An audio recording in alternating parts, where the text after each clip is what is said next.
now you just now heard Kelly say that people want to make sure they have one representative.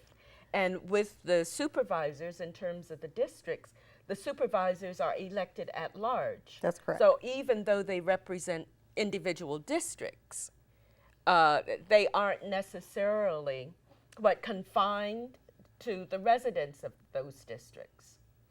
No, in our county, it's an opportunity for the people that elect supervisors to vote for all five, not just one. What's the advantage of that? You can vote for five, and you know that you're going to be have the opportunity to weigh in and know that many of the issues that we deal with at the county are countywide. They're not unique to one city or one unincorporated area. It's a countywide health system. It's a countywide criminal justice system. So it's very fortunate that people can elect all five or vote for all five rather than just one. Now, there are some people who are protesting that system, and they don't think that it's fortunate. And I have one on the telephone now, Robert Rubin. Can you hear us, Robert? I hear you fine. Okay, and did you hear the idea that it's fortunate that the five supervisors are elected countywide? Yeah, and I'd certainly take issue with that. First of all, your criminal justice system, your healthcare system is unaffected by what we're talking about. So those would not be divided up into five areas. They would always be countywide. I think that there are a number of good government reasons why districts are superior to at large. And that's one of the reasons why 57 of 58 counties in the state of California conduct their Board of Supervisors elections by district. San Mateo County is the only county in the state to conduct their elections at large.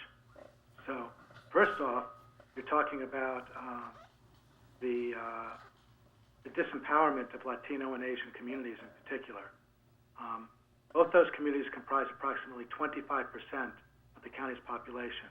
Yet over the last 15 years, there's only been one Latino elected official and no Asian elected Board of Supervisors. None, despite comprising 25% of the population. Now, that's not right, that's not fair, and it disempowers and dilutes the vote of Asian and Latino voters and must stop. For that reason, we have filed suit in the Superior Court of San Mateo challenging the at-large system and demanding that it be changed to a system that does not discriminate against the Asian and Latino communities. Well, David, who's sitting here beside me, said that that issue had been on the ballot several times and it was voted down. Is that correct, David? Yes, it was on the ballot for in 1978 and also in 1980. And both times they were voted down by the voters of San Mateo County. Yeah. By large majorities, or? The vote difference in 1978 was about 18,000 vote difference, and in 1980 that margin grew to over 15,000 votes. So at least the margin, oh, you said it grew? It grew. By 15,000 votes. The margin was 15,000 votes, and 2 years prior to that was about 8,000 votes. Okay, so it's Doubled. decreasing. No, the difference, the margin of difference is 8,000. Okay, that's what I thought you said Yeah, at first. so- Okay, so what would you That's say? hardly surprising because that election, of course, is conducted the same as an at-large election. Everybody in the county gets to vote. And so long as the majority feels a particular way, they control things in an at-large system as well as they do in a referendum election like the ones in 1978 and 1980. So, in essence, you're talking about the system that we're challenging as discriminatory, determining whether the system's going to change or not. And so that's hardly surprising. However, some things are not up to a vote, like civil rights. And if there's a violation of one's civil rights, whether a majority of the people think it's okay or not, doesn't matter. It's a violation of the law, and it won't stand. And this is one of those things that will not stand.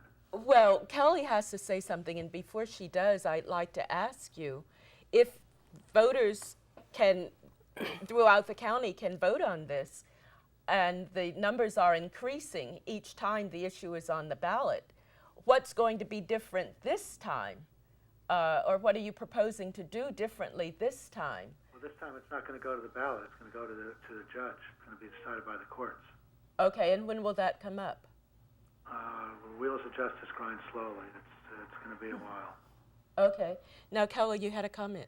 Well, one of the points I would make, contrasting at-large system with the much more common district-by-district elections, is in terms of the competitiveness of elections and making it possible for a bigger pool of candidates to run.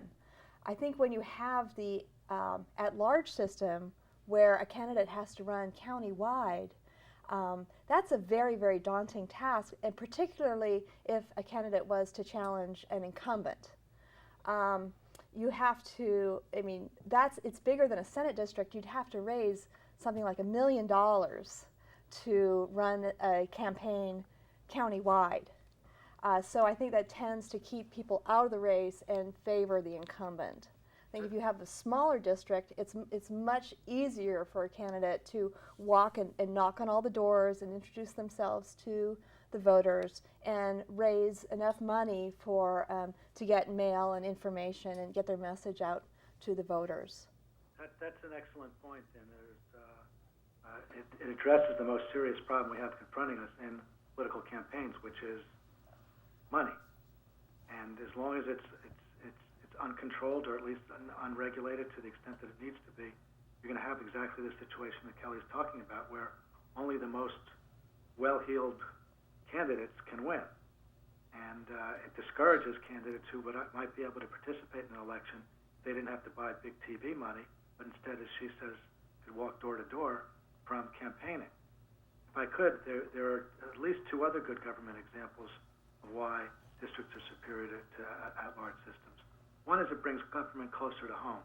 That is, if I live in a district, if I'm represented by by an elected official from a district, that person's going to know more about my issues than someone who represents the larger 5 or 7 times the size area.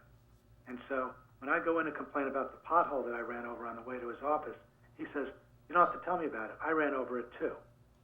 So he's aware, she is aware of the problems of the district much more astutely than someone who represents a larger area.